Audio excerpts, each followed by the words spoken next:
story here. I'm an artist and a makeup enthusiast, and I share both of those on my channel here. Today I'm doing a painting video and I'm doing the Underwater Art Challenge. Now I saw this from Rick's channel, if you can see that. That's his channel there.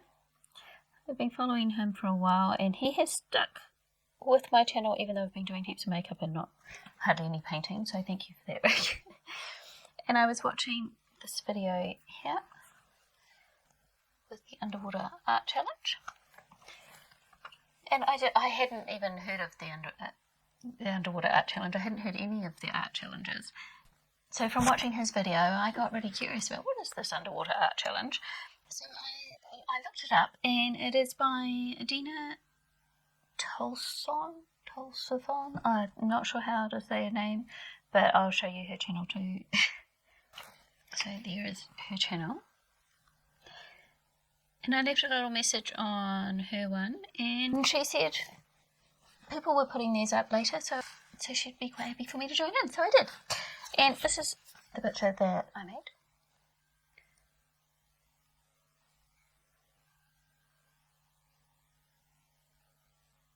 So I thought I would show you how I painted it, and just have a play with paint.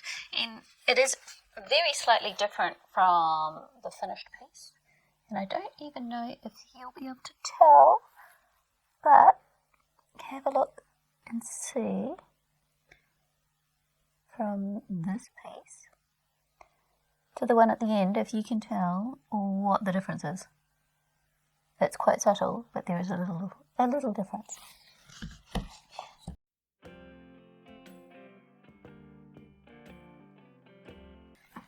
So, the colours that I am going to use for my painting today, in case you like the look of it and want to do some too, I'm wondering what the colours are. I'm using cerulean blue and yellow and Quinacridone magenta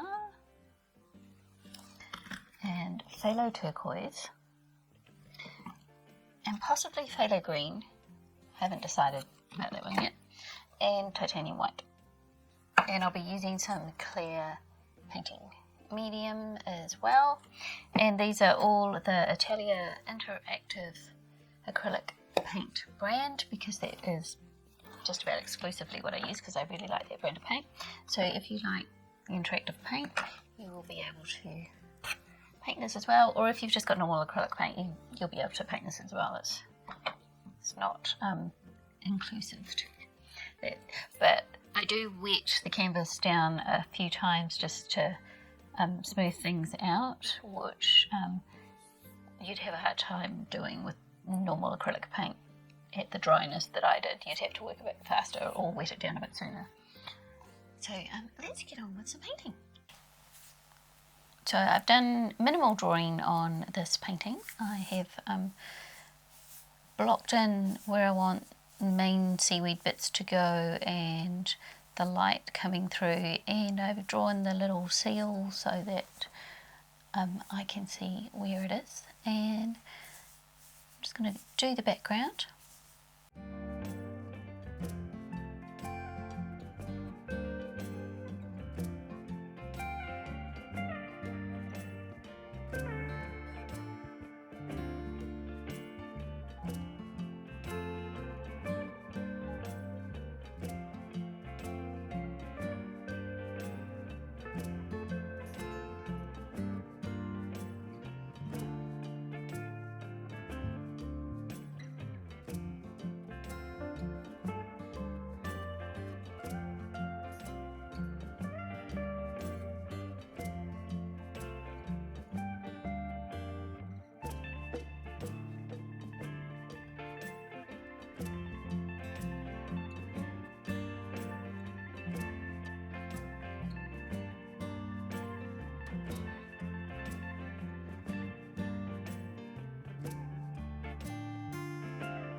here is my finished piece.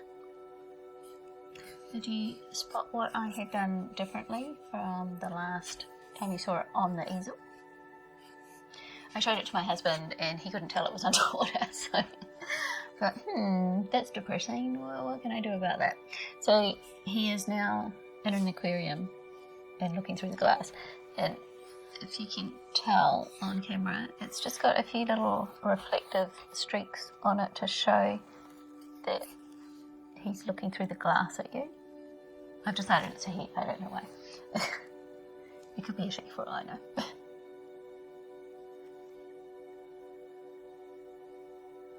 I had lots of fun painting there, and I was really glad to find that they do have art challenges, because I think that'll be fun. So if you are into doing art challenges, or you just want to have a go, then have a go and hashtag it underwater art challenge, and then it'll show up in the search with all the other underwater art challenge paintings, and you'll be able to find all the other paintings under this as well. So, happy painting!